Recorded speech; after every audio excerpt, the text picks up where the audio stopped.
صدف نے پوچھا سمجھ میں نہیں آ رہا ان لوگوں نے ساحل کو کہاں بھیج دیا؟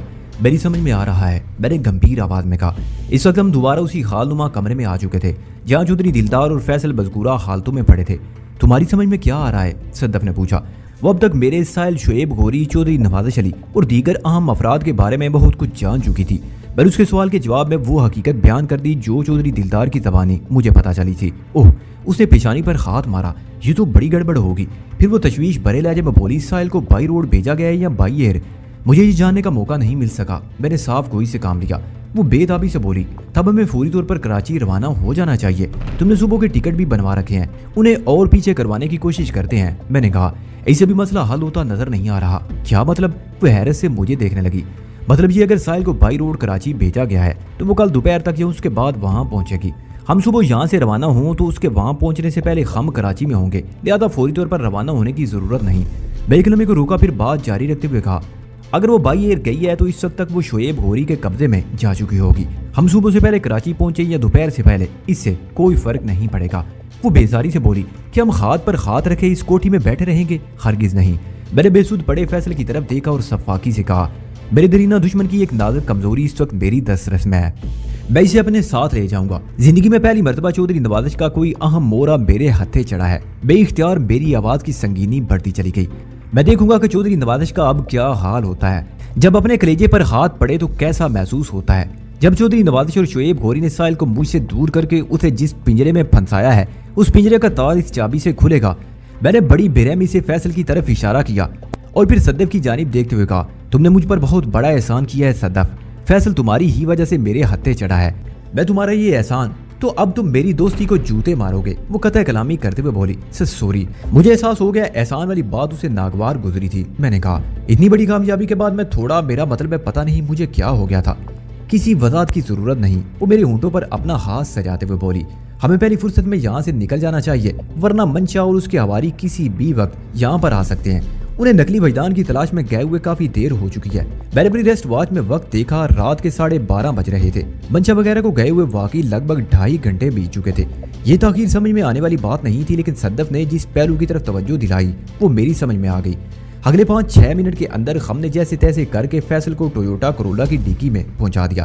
اس سے پہلے ہم نے وہاں سے اپنے بیگز نکال لیے۔ اگلی لمحے ہماری گاڑی ڈیفینس فیز 2 کی اس کوٹھی سے رخصت ہو رہی تھی۔ ڈرائیونگ سیٹ پر میں قابض تھا۔ جب ہم اس گلی میں سے نکل کر مین روڈ پر آئے تو اسی وقت ایک جیپ فراٹے سے گلی میں داخل ہوئی۔ اس جیپ میں کل 4 افراد سوار تھے۔ میں منشا کو صورت سے پہچانتا نہیں تھا، لیکن قوی امید تھی کہ وہ نقلی وجدان کی تلاش میں ناکام لوٹنے والے افراد کا قافلہ تھا۔ میں نے رک کر یہ دیکھنے کی کوشش نہیں کی کہ وہ لوگ کس کوٹھی میں داخل ہوتے ہیں۔ میں اس وقت ایک ایسے ہوائی گھوڑے پر سوار تھا جو اپنی منزل تک نان سٹاپ فلائی کرتا ہے، دائیں بائیں دیکھے بغیر نہ کسی میں سفر کرتا ہے۔